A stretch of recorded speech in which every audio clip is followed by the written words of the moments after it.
Start करते हैं। ये लेक्चर रिकॉर्ड कर रहे हैं किसके लिए? क्लास, कौन सा क्लास है ये? 11th, क्लास 11th के लिए लेक्चर रिकॉर्ड कर रहे हैं, ठीक है। और क्लास 11th में इससे पहले वाले लेक्चर्स में क्या पढ़ा दिया था? इससे पहले वाले लेक्चर्स में मैंने पढ़ा दिया है मोशन इन स्ट्रेट लाइन। मतलब अगर पार्टिकल स्ट्रेट लाइन में चलेगा तो उसके मोशन को कैसे एनालाइज करना है, कैसे स्टडी करना है, ये मैंने आपको सिखा दिया। आज हम क्या करेंगे? आज हम बात करेंगे मोशन इन प्लेन के बारे में। मोशन इन प्लेन का मतलब है कि पार्टिकल क्या करेगा, दो डायमेंशन में मूव करेगा, एक्स में भी मूव करेगा, वाई में भी मूव करेगा। अभी तक हमने जो पढ़ा था उसमें पार्टिकल स्ट्रेट लाइन में चलता था। स्ट्रेट लाइन में चलता था तो डायरेक्शन या तो एक डायरेक्शन को पॉजिटिव मान लेते थे, दूसरे डायरेक्शन को क्या कर लेते थे, नेगेटिव मान लेते थे। लेकिन अब ऐसा काम नहीं चलेगा। हमें क्या करना है, डायरेक्शन भी समझना पड़ेगा।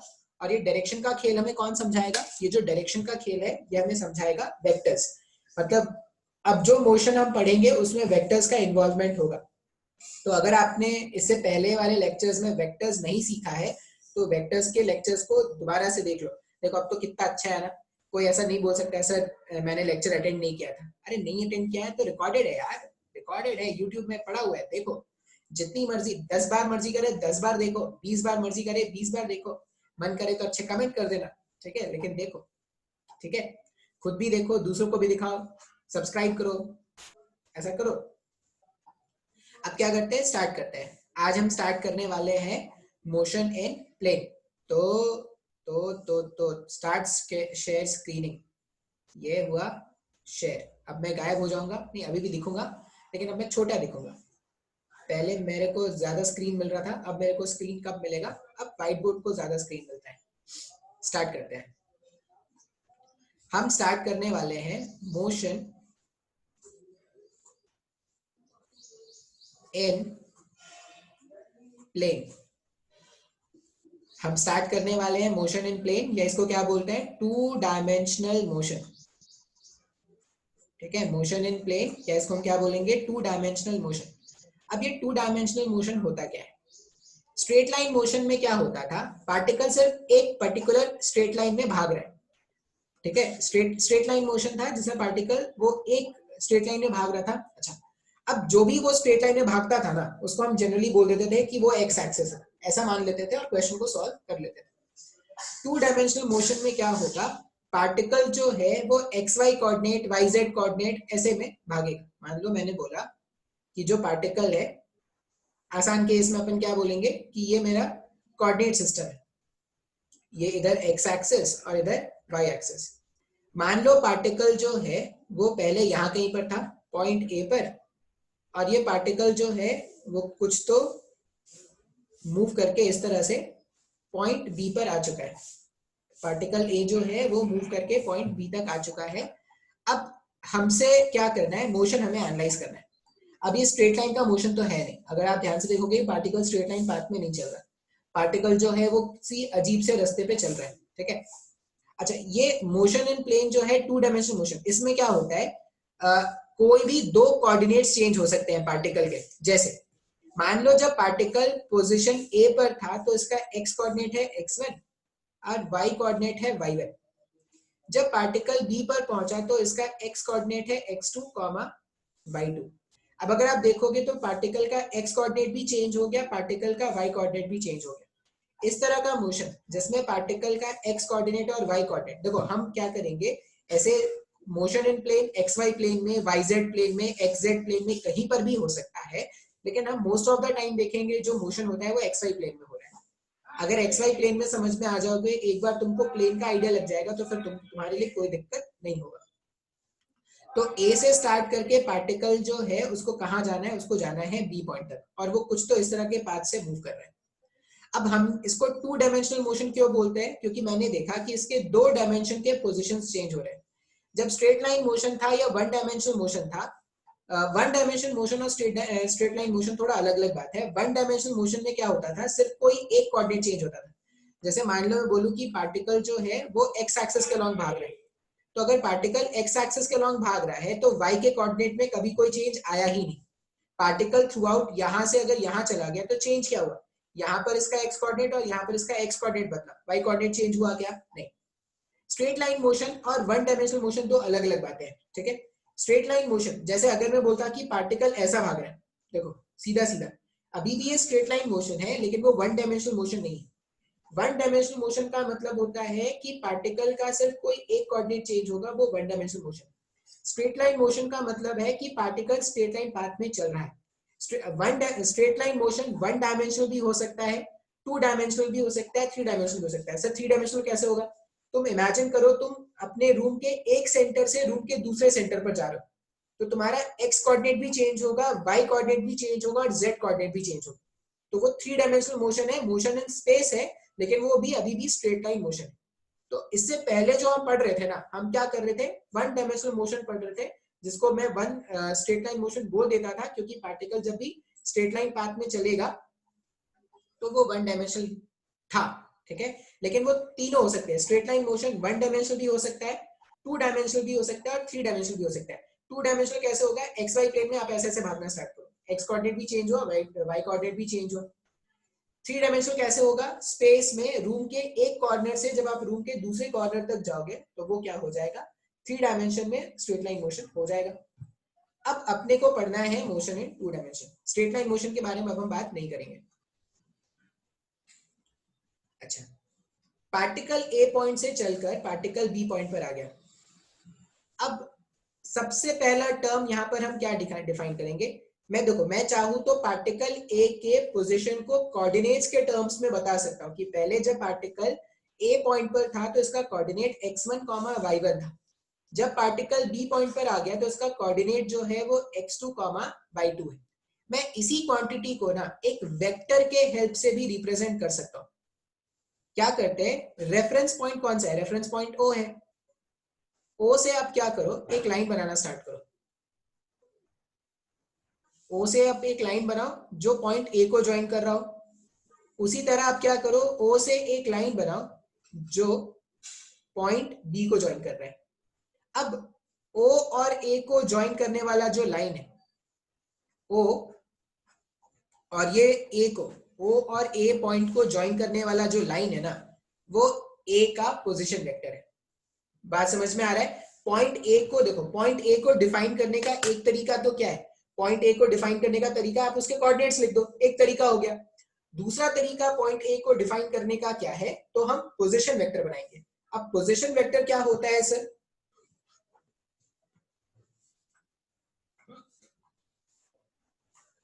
पोजीशन वेक्टर होता है vector from the origin, vector directed, vector directed from origin to the corresponding point, to the corresponding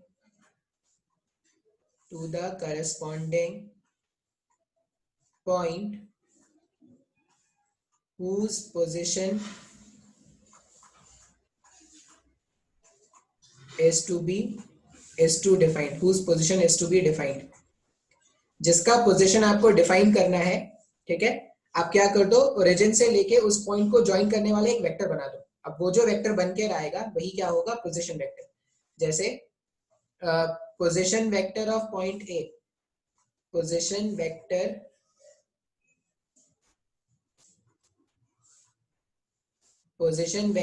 of point A जो है वो क्या है? ओ ए वेक्टर है, ठीक है। ओ ए वेक्टर। अब ओ ए वेक्टर लिखेंगे कैसे? तो इसका कोऑर्डिनेट क्या है? 0,0, इसका कोऑर्डिनेट है x1, y1। मैंने इस तरह से आपको बताया है कि जब भी कोऑर्डिनेट्स गिवन होते हैं और आपको वेक्टर लिखना होता है तो आप क्या लिखोगे?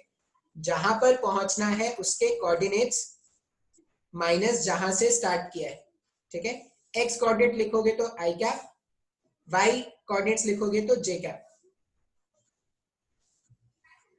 इसका मतलब ये जो OA वेक्टर है उसको आप क्या लिखोगे? x1 i cap plus y1 j cap. अब ये बहुत ही लॉजिकल है। कैसे लॉजिकल है सर?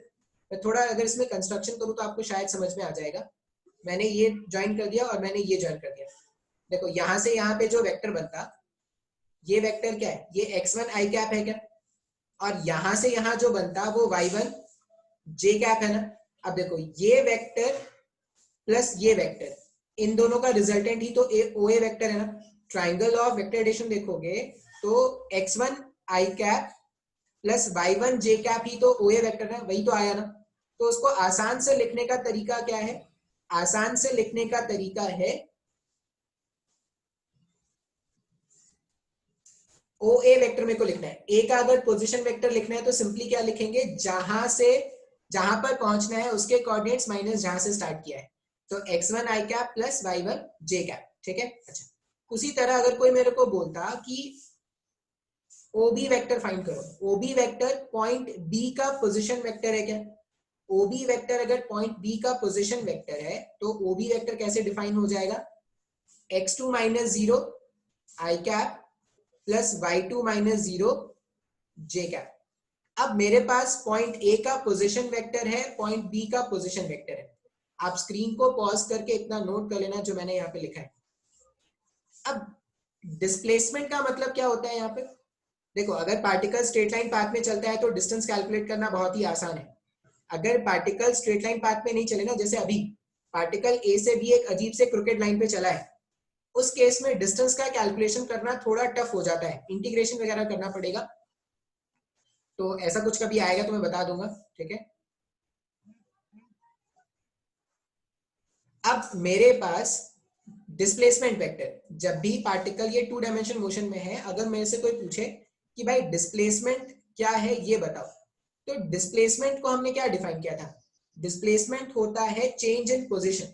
जब भी पार्टिकल का पोजीशन चेंज होता है हम बोलते हैं पार्टिकल डिस्प्लेस कर रहा है क्या। तो डिस्प्लेसमेंट वेक्टर को क्या लिखते हैं, ये सब याद रखना है definition. Displacement vector is change of position vector. कभी भी अगर आपसे बोला जाए कि आपको डिस्प्लेसमेंट वेक्टर फाइंड आउट करना है तो आप क्या करोगे, change of position vector find out करोगे। अब फिजिक्स में चेंज का मतलब हो गया, कभी भी अगर आपको फिजिक्स में चेंज कैलकुलेट करना है तो आप क्या करोगे, final position vector minus initial position vector find कर लेना। फिजिक्स में चेंज का मतलब ही होता है फाइनल माइनस इनिशियल। तो इस डेफिनेशन के हिसाब से अगर मैं डिस्प्लेसमेंट वेक्टर फाइंड आउट करूं ना, तो देखो डिस्प्लेसमेंट वेक्टर क्या हो जाएगा, फाइनल पोजीशन वेक्टर क्या है, OB vector final position vector है माइनस OA वेक्टर। अब मैं थोड़ा सा डायग्राम में कंस्ट्रक्शन करूंगा, पता नहीं आपको समझ में आएगा नहीं, लेकिन ध्यान से देखना। मैं A से B वाले लाइन को ज्वाइन करता हूं, अगर ये जो लाइन था, और एरो का साइन ऐसा कर देते हैं, क्यों, पार्टिकल ए से बी चल रहा था तो मैंने एरो का साइन ऐसा बना दिया। अब ट्राइंगल ऑफ वेक्टर एडिशन अगर आप देखोगे, देखो ये OA वेक्टर है, ये OB वेक्टर है। ट्राइंगल ऑफ वेक्टर एडिशन अगर मैं इस ट्राइंगल पे अप्लाई करूं तो मैं ऐसा बोल सकता हूं क्या, from triangle law OA vector plus AB vector, OA vector plus AB vector जो है वो OB वेक्टर के बराबर है। अब देखो ये सब बातें ना मतलब बेसिक है, ये उसी को समझ में आएगा जो इससे पहले के लेक्चर्स जिसको क्लियर होंगे। जिसको इससे पहले के लेक्चर्स क्लियर नहीं होंगे ना, उसके लिए एकदम अजीब अजीब बातें होंगी ये सब। वो बोलेगा क्या चल रहा है सर, ऐसा कुछ फिजिक्स था, पता होता तो कभी एडमिशन नहीं लेते। OA vector plus AB vector equals to OB vector है। मैं इसको थोड़ा अरेंज करके अगर लिखूं तो मैं ऐसा लिख सकता हूं क्या, AB वेक्टर जो है वो OB vector minus OA vector है। अब ये OB vector minus OA vector यही तो डिस्प्लेसमेंट वेक्टर है ना। देखो मतलब इस डायग्राम के हिसाब से पार्टिकल का जो डिस्प्लेसमेंट वेक्टर है वो एक्चुअल में AB वेक्टर है क्या, और यही तो डेफिनेशन होता है चेंज ऑफ पोजीशन। जब भी पार्टिकल का पोजीशन चेंज करेगा, पार्टिकल ए से चलता हुआ अगर बी तक आ गया तो पार्टिकल का पोजीशन चेंज हो गया ना। अब चेंज कैसा हुआ, तो फाइनली पार्टिकल बी पॉइंट पर पहुंच गया और उसने स्टार्ट कहां से किया था, ए पॉइंट पर। अब पता है डिस्प्लेसमेंट वेक्टर जो है वो हमेशा AB वेक्टर है। पार्टिकल ऐसे चलता या ऐसे चलता या किसी और पाथ से चलता, पार्टिकल किसी भी पाथ से चलेगा, डिस्प्लेसमेंट को कोई फर्क नहीं पड़ेगा, वो हमेशा ए बी वेक्टर है। और ए बी वेक्टर कैसे कैलकुलेट करेंगे? Final position vector minus initial position vector. Sir मेरे को नहीं समझ में आया, ये आया क्या समझ में ये? अरे बहुत ही सिंपल है यार, ध्यान से देखो। पहले तो हमने डिफाइन किया पोजीशन वेक्टर। पोजीशन वेक्टर क्या है? तो किसी भी पॉइंट को वेक्टर के फॉर्म में जब रिप्रेजेंट करना है तो आप उसका पोजीशन वेक्टर लिखोगे। अब अगर पार्टिकल का पोजीशन चेंज हो रहा है, मतलब पार्टिकल मोशन में है, अब चेंज इन पोजीशन को ही हम क्या बोलते हैं? डिस्प्लेसमेंट। तो ये जो डायग्राम मैंने बनाया था उससे डिस्प्लेसमेंट वेक्टर कितना आ रहा है? ए बी वेक्टर आ रहा है। अब अगर कोई तुमसे पूछेगा कि भाई इस वाले केस में डिस्प्लेसमेंट वेक्टर बताओ कितना है, तो डिस्प्लेसमेंट वेक्टर क्या है? OB vector minus OA vector है क्या? जो डिस्प्लेसमेंट वेक्टर है वो OB vector minus OA vector है। ओ बी वेक्टर एक बी का पोजीशन वेक्टर है। ओ बी वेक्टर ऐसा आया था क्या? x2 i cap plus y2 j cap minus O A vector क्या आ जाएगा? x1 i कैप, ऐसे ब्रैकेट में लिख दो, प्लस y1 j कैप। अब यहां पर ये डिस्प्लेसमेंट के लिए हम जनरली क्या यूज करते हैं? डिस्प्लेसमेंट के लिए हम जनरली यूज करते हैं delta R. Delta R vector जो है वो क्या हो रहा है? ये पूरा, ये मेरे पास पूरा फाइनल कोऑर्डिनेट है क्या? आर यूज करेंगे पोजीशन वेक्टर के लिए, तो r final vector minus r initial vector. Delta are vector को मैं ऐसा लिख सकता हूं ना, डेल्टा आर वेक्टर मेरे पास एक्चुअल में क्या आया? Final position vector minus initial position vector आया। अच्छा, इसी को अगर मैं कोऑर्डिनेट्स के फॉर्म में लिखूं ना, तो मैं डेल्टा आर वेक्टर को ऐसा भी लिख सकता हूं। डेल्टा आर वेक्टर जो होगा वो हो जाएगा x2 माइनस x1 आई कैप, आई का कैलकुलेशन आई के साथ, जे का कैलकुलेशन जे के साथ, प्लस y2 माइनस y1 जे कैप। जो डिस्प्लेसमेंट वेक्टर है मैं उसको अगर पोजीशन वेक्टर के टर्म्स में लिखूं तो मैं r final vector minus r initial vector लिख सकता हूं, या उसको सिंप्लीफाई करके x2 minus x1 i cap plus y2 minus y1 j cap लिख सकते हैं क्या? इसका मतलब जब भी पार्टिकल टू डायमेंशनल मोशन में होगा तो उसका x कोऑर्डिनेट भी चेंज हो रहा है और y कोऑर्डिनेट भी चेंज हो रहा है ना। तो इन जनरल जब भी आपको डिस्प्लेसमेंट वेक्टर फाइंड करना हो, थोड़ा कंफ्यूजिंग लगेगा स्टार्टिंग में, लेकिन जो मैं बोलता जा रहा हूं एकदम ध्यान से सुनते जाओगे ना तो कोई प्रॉब्लम नहीं आएगा। इन जनरल आर वेक्टर या delta are vector displacement vector in xy plane is equal to delta x I cap. Delta x का मतलब है change in x coordinate. Change in x coordinate अगर पूछता तो क्या लिखते हैं? Final x position minus initial x position लिखते हैं। तो डेल्टा एक्स आई कैप प्लस डेल्टा वाई जे कैप ऐसा लिख सकते हैं क्या? अगर कभी भी मुझे कभी भी मुझे डिस्प्लेसमेंट वेक्टर फाइंड करने पूछा जाए इन टू डायमेंशनल मोशन, तो मैं क्या लिख दूंगा? Change in x coordinate i cap plus change in y coordinate j cap.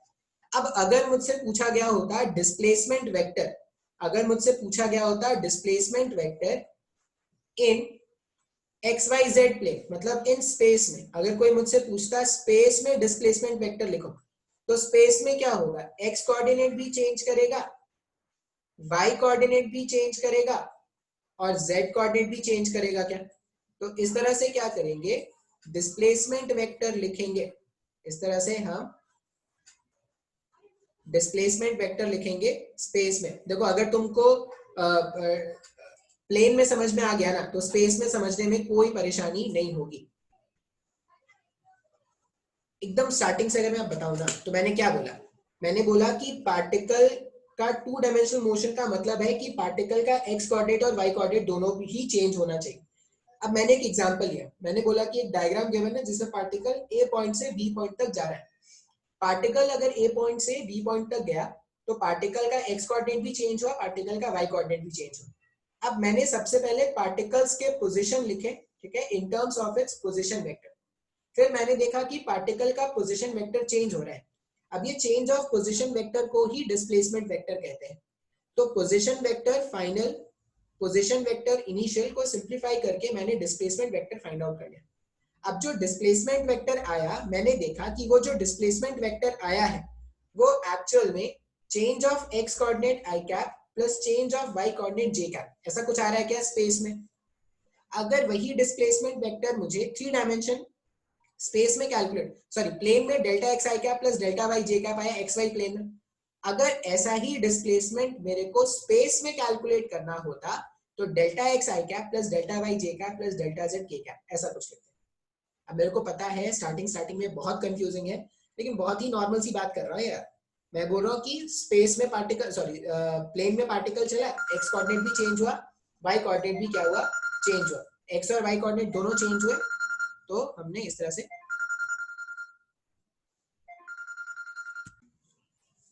आगे देखते हैं। तो हमने क्या देखा कि जब भी पार्टिकल स्पेस में या प्लेन में चलेगा तो उसका जो डिस्प्लेसमेंट वेक्टर है डेल्टा आर वेक्टर, आप उसको या तो इस तरह से लिख सकते हो, जो भी displacement vector delta are vector है उसको आप क्या लिख सकते हो, आर फाइनल वेक्टर, मतलब final position vector minus initial position vector. या तो आप इसको इस तरह से लिख सकते हो, या ये जो डेल्टा आर वेक्टर है उसको आप क्या लिख सकते हो, change in x coordinate i cap plus change in y coordinate j cap, इस तरह से लिख दोगे तभी वो क्या हो जाएगा, डिस्प्लेसमेंट वेक्टर हो जाएगा। अब बाकी और डेफिनेशंस देखते हैं। अगर मेरे को वेलोसिटी वेक्टर डिफाइन करना है, अगर मेरे को वेलोसिटी वेक्टर डिफाइन करना है तो हम क्या जानते हैं, वेलोसिटी जो है वो होता है rate of change of displacement, rate of change of displacement, ये होता है क्या, वेलोसिटी वेक्टर। इसका मतलब अगर मेरे पास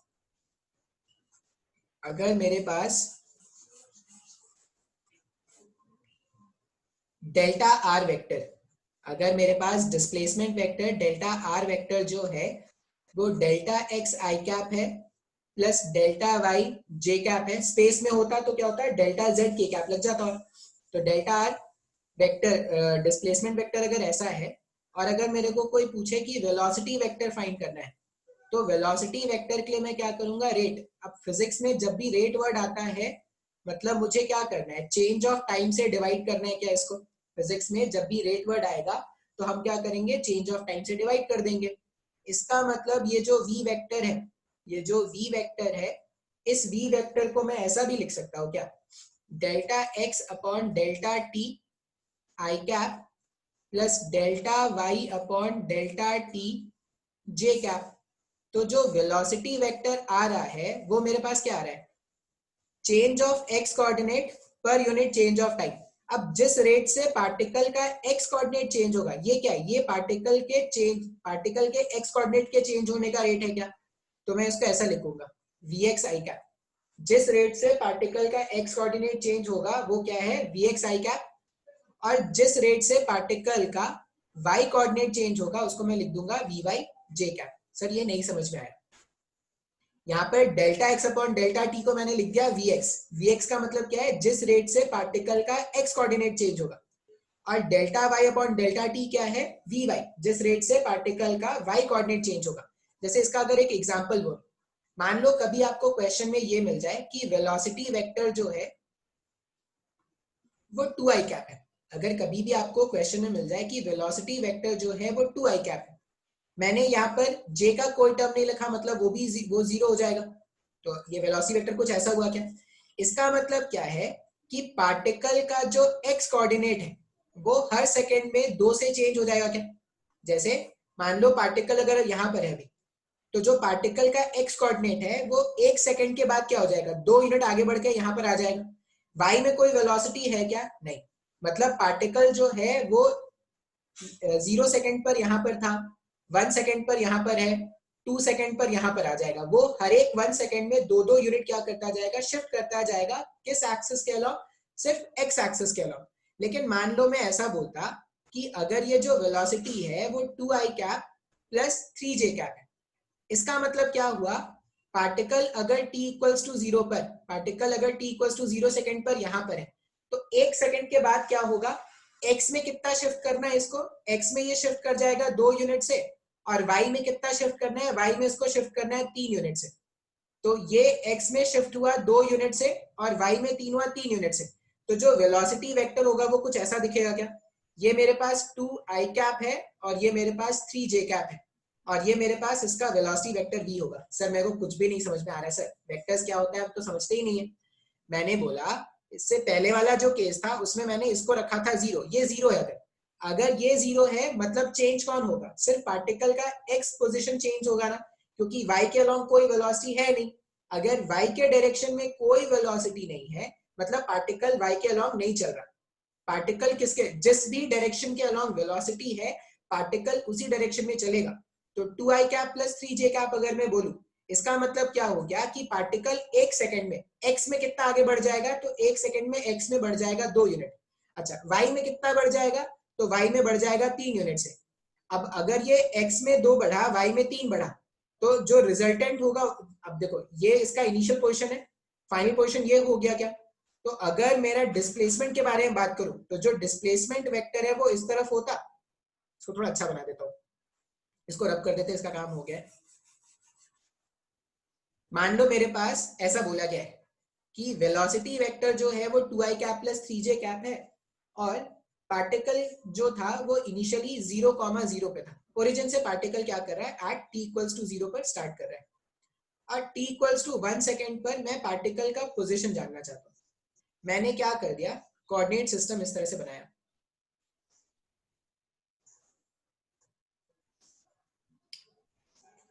t इक्वल्स टू 0 पर पार्टिकल यहां पर है 0,0।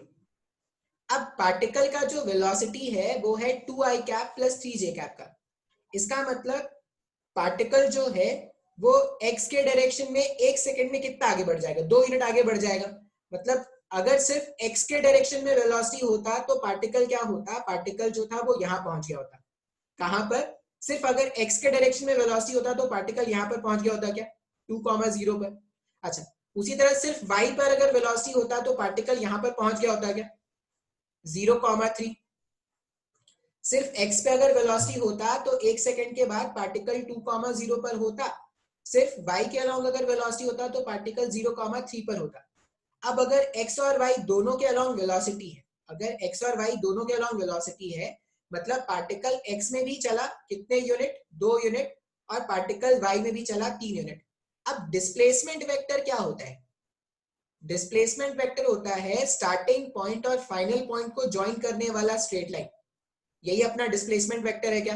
जो मैंने येलो से बनाया है वो हमारा क्या है? डिस्प्लेसमेंट वेक्टर या डेल्टा आर वेक्टर जिसको मैं बोल रहा था। अब जो जो डिस्प्लेसमेंट का डायरेक्शन होता है वही वेलोसिटी वेक्टर का भी डायरेक्शन होता है क्या? तो अगर कोई तुमसे पूछता कि डिस्प्लेसमेंट वेक्टर का डायरेक्शन बताओ, मान लो मेरे से कोई पूछेगा कि डेल्टा आर वेक्टर का डायरेक्शन, डायरेक्शन मतलब उसका यूनिट वेक्टर, तो डेल्टा आर वेक्टर का डायरेक्शन जो है वो ओ ए कैप होगा क्या? अगर मुझसे कोई डायरेक्शन पूछता है कभी भी तो किसी भी वेक्टर का डायरेक्शन कैसे बताते हैं? उसका यूनिट वेक्टर कैलकुलेट करके उसका डायरेक्शन बताते हैं क्या? तो डेल्टा आर वेक्टर जो है वो ओ ए कैप के बराबर होगा और ये जो वेलोसिटी वेक्टर है उसका भी डायरेक्शन ओ ए कैप है क्या? क्यों सर, ऐसा क्यों? क्योंकि velocity vector and displacement vector are always parallel to each other, always parallel to each other.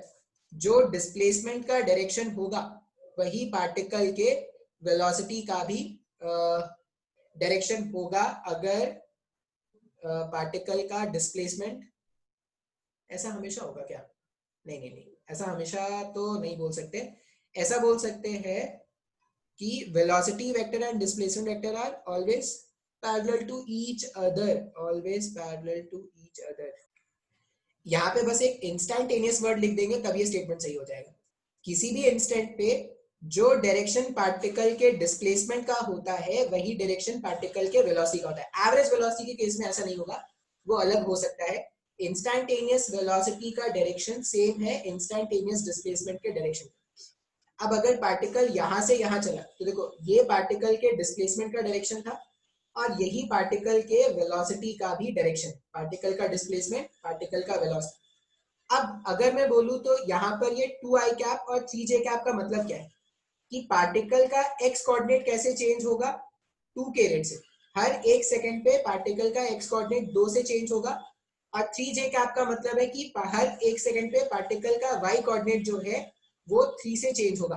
अच्छा, मान लो मैं ऐसा बोलता कि किसी पार्टिकल का वेलोसिटी वेक्टर ऐसा गिवन है 2i cap minus 3j cap. अब इसका मतलब क्या है कि पार्टिकल जो है x के अलोंग तो वो x के पॉजिटिव में भाग रहा है, लेकिन सिंस पार्टिकल का जो वेलोसिटी का y कंपोनेंट है वो नेगेटिव, वेलोसिटी का y कंपोनेंट नेगेटिव है, मतलब ये क्या कर रहा है x में तो किधर भागना है, x में तो पॉजिटिव में ही भागना है, लेकिन y में इसको भागना है डाउनवर्ड डायरेक्शन में, मतलब अब इसका डिस्प्लेसमेंट इधर कहीं पर होगा। बात समझ में आ रहा है क्या, हाँ या ना? तो आपको ये सब समझना पड़ेगा। ये 2i cap minus 3j cap, इसका मतलब x में तो पार्टिकल x के पॉजिटिव में भागेगा, और कैसे भागेगा, हर एक 1 सेकेंड में पार्टिकल का पोजीशन 2 से चेंज हो जाएगा। लेकिन माइनस 3j कैप क्या बता रहा है, क्योंकि अलोंग y डायरेक्शन पार्टिकल जो है वो y के नेगेटिव में भागेगा, और हर एक 1 सेकेंड में इसका जो पोजीशन है वो 3 से चेंज होगा। तो किसी इंस्टेंट पे पार्टिकल का वेलोसिटी इस तरह से। तो आई होप ये आपको समझ में आया है। कभी भी अगर आपके पास वेलोसिटी वेक्टर गिवन है, कभी भी अगर आपके पास वेलोसिटी वेक्टर गिवन है, तो वेलोसिटी वेक्टर का x कंपोनेंट भी हो सकता है, y कंपोनेंट भी हो सकता है, z कंपोनेंट भी हो सकता है। मान लो अगर मैं ऐसा बोलता कि वेलोसिटी वेक्टर है i cap minus j cap plus k cap, इस तरह से, इसका मतलब पार्टिकल जो है वो x के पॉजिटिव में भाग रहा है, x के पॉजिटिव के अलोंग, y के नेगेटिव के अलोंग भाग रहा है, और z में क्या कर रहा है, z के पॉजिटिव के अलोंग। अच्छा, कितने मैग्नीट्यूड से, तो हर एक 1 सेकेंड में पार्टिकल का x जो x का वैल्यू है वो 1 से बढ़ा देंगे, हर एक 1 सेकेंड में पार्टिकल का वैल्यू y के अलोंग हर एक 1 सेकेंड में 1 से बढ़ा देंगे इन द डाउनवर्ड डायरेक्शन के अंदर negative direction of y axis, और z एक्सिस में भी क्या करेंगे, हर एक 1 सेकेंड में 1 से बढ़ाते चले जाएंगे। तो इस तरह से वेलोसिटी वेक्टर का मतलब होता है। आई होप ये समझ में आया होगा। मैंने डिस्प्लेसमेंट वेक्टर को जब डेल्टा टी से डिवाइड कर दिया तो मेरे पास क्या आ गया, वेलोसिटी वेक्टर आ गया। अब मेरे पास देखो वेलोसिटी वेक्टर कुछ ऐसा आया था, vx i cap plus vy j cap plus vz k cap, ऐसा कुछ आया था क्या? अब इसी वेलोसिटी वेक्टर को अगर मैं टाइम के टर्म्स में डिफरेंशिएट कर दूं तो एक्सेलरेशन वेक्टर ऐसा आ जाएगा क्या, ax i cap plus ay j cap plus az k cap, हाँ या ना? तो जब मैं मोशन इन प्लेन या मोशन इन स्पेस के बारे में बात करूंगा ना, तो पार्टिकल का x कोऑर्डिनेट भी चेंज हो रहा है, पार्टिकल का y कोऑर्डिनेट भी चेंज हो रहा है, और पार्टिकल का z कोऑर्डिनेट भी चेंज हो रहा है। अब जिस रेट से पार्टिकल का x कोऑर्डिनेट चेंज होगा वो पार्टिकल के वेलोसिटी का x कंपोनेंट है, ठीक है? जिस रेट से पार्टिकल के वेलोसिटी का जिस रेट से पार्टिकल का x पोजीशन चेंज होगा वो पार्टिकल के वेलोसिटी का x कोऑर्डिनेट है या x कंपोनेंट है। जिस रेट से पार्टिकल के पोजीशन का y कोऑर्डिनेट चेंज होगा वो पार्टिकल के वेलोसिटी वेक्टर का y कंपोनेंट है। और जिस रेट से z एक्सिस के कोऑर्डिनेट्स चेंज होंगे वो पार्टिकल के वेलोसिटी वेक्टर का z कंपोनेंट होगा। उसी तरह एक्सेलरेशन की कहानी भी होगी।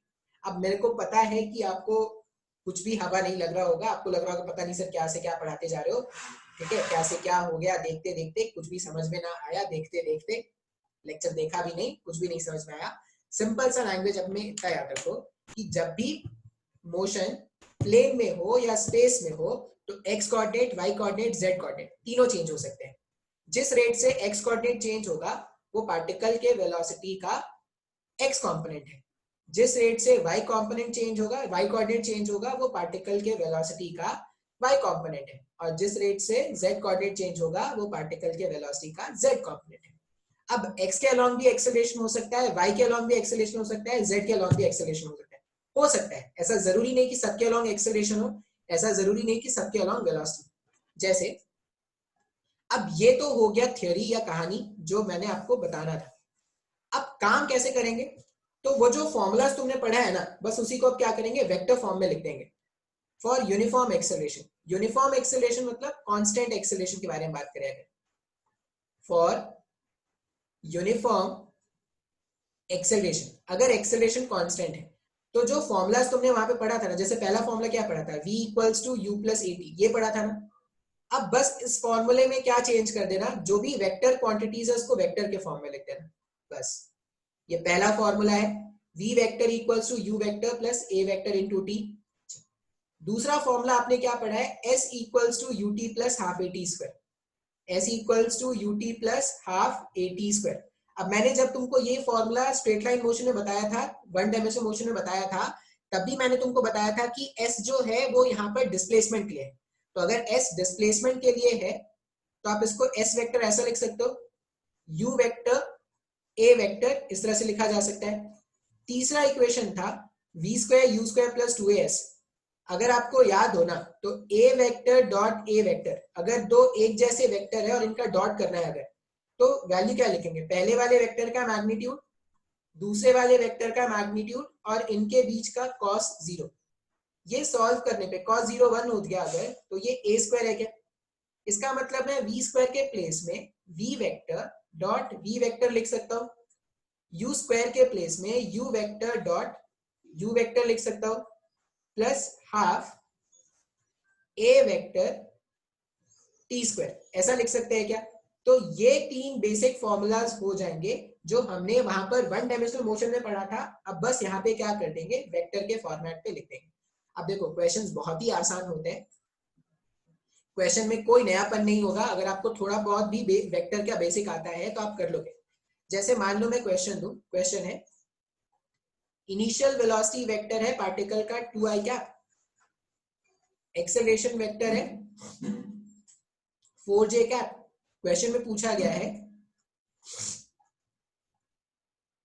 क्वेश्चन में क्या पूछा गया है, find the velocity vector and displacement vector of the particle, displacement vector of the particle after 10 second. मान लो ये पूछा गया है, ठीक है। क्वेश्चन में ये बोला गया कि find the velocity vector and displacement vector of the particle after 10 second.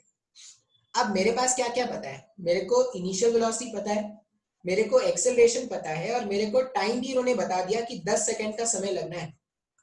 अब मेरे को कैलकुलेट करना है 10 सेकेंड पे फाइनल वेलोसिटी और 10 सेकेंड में पार्टिकल का डिस्प्लेसमेंट कितना हुआ, मेरे को ये जानना है। अब अगर मैं फॉर्मूला यूज करूं, v वेक्टर को हम क्या जानते हैं, v वेक्टर को u vector plus a vector into t, ऐसा लिख सकते हैं क्या, बिल्कुल से लिखा जा सकता है। तो अगर मेरे को v वेक्टर कैलकुलेट करना है, u वेक्टर कितना है, तो u वेक्टर के प्लेस मैंने लिख दिया 2i कैप। a वेक्टर कितना था हमारे पास, एक्सेलरेशन वेक्टर जो है इसको थोड़ा कॉम्प्लिकेट कर देते हैं, 2i vector minus minus minus minus minus 24 j cap है, ऐसा है, ठीक है। जो इनिशियल वेलोसिटी वेक्टर है ना वो 2i cap minus 24 j cap है। मान लो v वेक्टर कोई पूछेगा तो u वेक्टर के प्लेस में आप क्या लिख दोगे, 2i कैप माइनस में 24 j कैप, ये लिख सकते हैं क्या, u vector plus a vector. a vector कितना है हमारे पास, a वेक्टर हमारे पास है, एक्सेलरेशन वेक्टर था 4j कैप इंटू टाइम कितना है 10। अब अगर आप इसको सिंप्लीफाई करोगे ना, अगर आप इसको सिंप्लीफाई करते हो तो देखो v वेक्टर कैसा आ जाएगा, 2i कैप को एज इट इज रहने दो, यहाँ पर माइनस 24 j कैप है और यहाँ पर प्लस में 40 j कैप है। जब आप इसको सिंप्लीफाई करोगे तो ये प्लस में 16 j कैप आ जाएगा क्या, मतलब 10 सेकंड के बाद पार्टिकल का वेलोसिटी कितना है, 2i cap plus 16 j cap. समझ में आया क्या ये, चलिए तो बहुत ही आसान था, अगर ये फॉर्मूला पता है तो सिर्फ फॉर्मूलाज में वैल्यूज पुट कर देंगे, समझ में आ जाएगा। अच्छा अभी एक चीज नोटिस करने वाली है, क्या, जो मैंने एक्सेलरेशन दिया, एक्सेलरेशन मैंने जे कैप में रखा है, मतलब वाई डायरेक्शन का एक्सेलरेशन है क्या।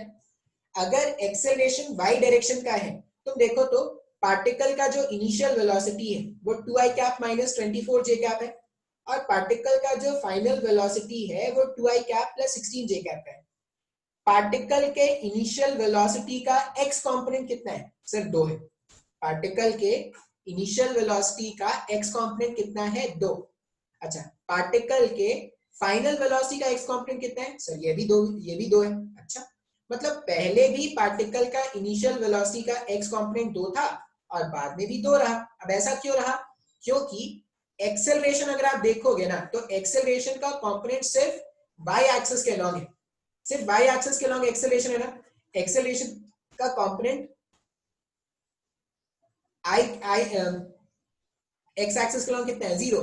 मतलब पार्टिकल का वेलोसिटी y के अलॉन्ग तो चेंज हो सकता है लेकिन x के अलॉन्ग कोई चेंज नहीं होगा। क्यों नहीं चेंज हुआ ये बात समझ में आया क्या? अगर एक्सेलरेशन देखो 4j कैप प्लस मान लो i का भी कोई कंपोनेंट होता तो x का भी वेलोसिटी चेंज होता, मतलब x के अलॉन्ग भी वेलोसिटी चेंज होता और y के अलॉन्ग भी वेलोसिटी चेंज होता। अभी यहाँ पर अगर आप देखोगे तो एक्सेलरेशन के पास कोई भी x कंपोनेंट नहीं है, इसलिए सिर्फ कौन सा कंपोनेंट चेंज हो रहा है? इनिशियल वेलोसिटी यहाँ पर -24 था, फाइनल वेलोसिटी यहाँ पर 16j कैप है। तो सिर्फ y का कंपोनेंट चेंज होगा क्या वेलोसिटी का? क्यों ऐसा? क्योंकि एक्सेलरेशन का सिर्फ y कंपोनेंट है। सर मेरे को नहीं समझ में आया। याद क्या करना है या नोट क्या कर लेना? नोट करके लिख लेना कि acceleration along x axis, acceleration along x axis has no effect on velocity along y axis और z axis। अगर एक्सेलरेशन x axis के along है तो वो कभी भी वेलोसिटी के y कंपोनेंट को और वेलोसिटी के z कंपोनेंट को चेंज नहीं कर सकता। वो किसको चेंज कर सकता है? वो सिर्फ x एक्सिस के वेलोसिटी के कंपोनेंट्स को चेंज कर सकता है। बात समझ में आया क्या? तो ये क्वेश्चन का पहला पार्ट था जिसमें मैंने आपको क्या किया, वेलोसिटी के बारे में बताया। ठीक है, पार्टिकल का वेलोसिटी किस तरह से चेंज होगा मैंने आपको वो बता दिया। अच्छा, अब मेरे को क्या जानना है? 10 सेकेंड में पार्टिकल का डिस्प्लेसमेंट कितना है ये भी तो जानना है। मेरे पास फॉर्मूला क्या है? एस वेक्टर जो है वो u vector into T plus half of a vector into T square है क्या? अब अगर मेरे से कोई s वेक्टर पूछेगा तो मैं u vector into T, u vector कितना है मेरे पास? u वेक्टर, अच्छा मेरे पास जो फाइनल वेलोसिटी वेक्टर, इससे पहले वाले क्वेश्चन में बस वेलोसिटी वेक्टर आया था ना। कोई मेरे से स्पीड पूछता, अगर मेरे पास फाइनल वेलोसिटी कितना आया था? 2i cap plus 16j cap आया था। अब अगर कोई मेरे को बोलता कि 10 सेकंड में पार्टिकल का स्पीड कितना है वो बताओ, मतलब इसका मैग्नीट्यूड निकाल लेते क्या? क्योंकि 10 सेकंड में स्पीड मतलब इंस्टेंटेनियस वेलोसिटी और इंस्टेंटेनियस स्पीड दोनों का वैल्यू सेम होता है क्या? ये मैंने आपको इससे पहले वाले लेक्चर्स में समझाया है। एवरेज वेलोसिटी और एवरेज स्पीड ये दोनों अलग अलग बातें हैं, लेकिन इंस्टेंटेनियस वेलोसिटी और इंस्टेंटेनियस स्पीड के वैल्यूज एक ही होते हैं क्या? तो 10 सेकंड पे यहाँ पर जो भी इसका मैग्नीट्यूड आता वही एवरेज, वही इंस्टेंटेनियस स्पीड होता क्या? इस तरह के क्वेश्चन भी बहुत सारे पूछे जाएंगे। जब आप प्रैक्टिस करोगे तो आपको देखना, आपको दिखेगा इस तरह क्वेश्चन। अब एस वेक्टर को क्या लिखेंगे? यू वेक्टर के प्लेस में मैंने लिख दिया, यू वेक्टर के प्लेस में मैंने क्या लिख दिया? 2i cap. मैसेज आ रहा है, बहुत मैसेज आते हैं आजकल, ऐसे लिखना कंफर्टेबल नहीं है यार, थक जाता हूँ यार बैठे बैठे पढ़ाते पढ़ाते। u वेक्टर के प्लेस में क्या लिख देंगे? u वेक्टर के प्लेस में लिख दो 2i cap minus 24j cap. ठीक है, समय के लिए 10 रख दिया यहाँ पर, प्लस हाफ एक्सेलरेशन कितना है? 4j कैप, और टाइम का स्क्वायर यहाँ पे रखोगे तो 100। ये एक हो जाएगा, ये हो जाएगा 50। इसको थोड़ा सिंप्लीफाई कर देते हैं, जिसका जरूरत नहीं है उसको हटा दो।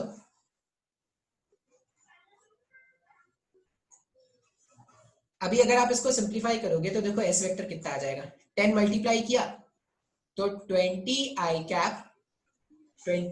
Cap minus 240j cap, 20i cap minus 240j cap plus में 200j कैप। तो जो डिस्प्लेसमेंट वेक्टर आ रहा है, पार्टिकल का जो डिस्प्लेसमेंट वेक्टर आ रहा है वो कितना हो जाएगा? 20i cap minus 40j cap हुआ क्या?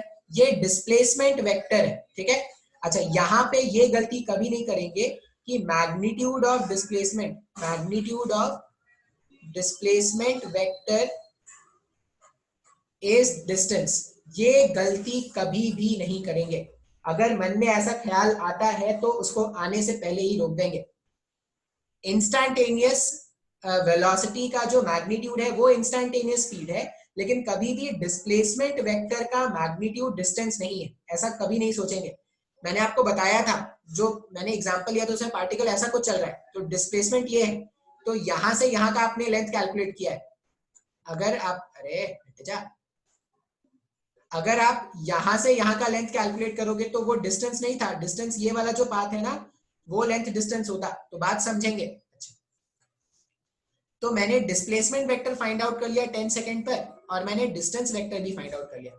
अब इसी क्वेश्चन में एक और क्वेश्चन वो क्या पूछते हैं, एक और क्वेश्चन देखते हैं। इसी क्वेश्चन में एक और क्वेश्चन ऐसा पूछते हैं कि if the particle started from 10,10, मतलब पार्टिकल का इनिशियल पोजीशन क्या है 10,10 है, then find the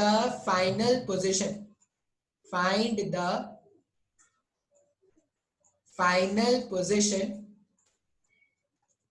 of the particle. अगर पार्टिकल का इनिशियल पोजीशन 10,10 था तो फाइनली पार्टिकल कहां पर है ये बताइए। अच्छा, अब हमारे पास डिस्प्लेसमेंट वेक्टर है, हमने ना डिस्प्लेसमेंट फाइंड आउट कर लिया है। डिस्प्लेसमेंट वेक्टर कितना आया 20 i cap minus 40 j cap आया क्या। अच्छा, अब मैंने आपको ये बताया है कि ये जो डिस्प्लेसमेंट वेक्टर या डेल्टा आर वेक्टर, मैं डिस्प्लेसमेंट के डेल्टा आर भी यूज कर सकता हूँ, एस वेक्टर भी यूज कर सकता हूँ। डेल्टा आर वेक्टर जो था वो फाइनल वेक्टर का position final position vector minus initial position vector है क्या, ऐसा ही है ना। अच्छा, अब हमारे पास इनिशियल कोऑर्डिनेट कितना था 10 और 10,10 है ना, तो मैं आर इनिशियल के प्लेस में अगर मेरे को आर इनिशियल वेक्टर लिखना है तो 10i cap plus 10j cap ये लिख सकता हूं क्या। अगर मेरे को इनिशियल पोजीशन वेक्टर चाहिए तो 10i cap plus 10j cap ये लिखा जा सकता है। अच्छा, अब डेल्टा इस वाले इक्वेशन में देखो, डिस्प्लेसमेंट वेक्टर पता है, इनिशियल वेक्टर पता है, आर फाइनल वेक्टर अगर निकालना है तो आर फाइनल वेक्टर को क्या लिखेंगे, delta are vector plus R initial vector ये लिख देंगे। इसको सिंप्लीफाई कर दो, डिस्प्लेसमेंट वेक्टर कितना है 20i cap minus 40j cap plus initial position vector क्या है 10i cap plus 10j cap, लिख सकते हैं ऐसा। अच्छा, अब इसको अगर आप सिंप्लीफाई करोगे तो आर फाइनल वेक्टर क्या आ जाएगा, आर फाइनल वेक्टर आ जाएगा 30i cap minus 30j cap, 30i cap minus 30j cap. इसका मतलब final position of the particle जो है, final position of the particle finally कहां पर है, पार्टिकल फाइनली x के, इसका x कोऑर्डिनेट 30 है और इसका जो y कोऑर्डिनेट है वो -30। तो इस तरह के क्वेश्चंस आपको सॉल्व करने के लिए आ सकते हैं। इसमें बहुत सारे क्वेश्चन बना सकता हूं मैं, ठीक है, लेकिन बेसिक यही है। तो आज के लिए इतना ही रहने देते हैं, ठीक है। अब नेक्स्ट वाले क्लास में सीखेंगे इसी के बारे में। अब आज वाला लेक्चर जो भी मैंने पढ़ाया ना, एक बार मैं आपको बोलूंगा कि आप एनसीईआरटी के बुक से इन सब चीजों को पढ़ने की कोशिश करो। जो भी मैंने आपको आज समझाया है एनसीईआरटी बुक से पढ़ोगे। अगर आपको एनसीईआरटी बुक में लिखी हुई बातें समझ में आने लगे तो समझ जाना कि जो मैंने पढ़ाया है वो समझ में आया है। और अगर एनसीईआरटी बुक में लिखी हुई बातें नहीं समझ में आ रही हैं तो लेक्चर को दोबारा से देखना। ये बहुत ही बेसिक है, ये बेसिक है। अगर ये नहीं समझ में आएगा ना तो आगे जो चैप्टर में सीखेंगे वो नहीं समझ में आने वाला, ठीक है। चलिए इतना ही रहने देते हैं आज।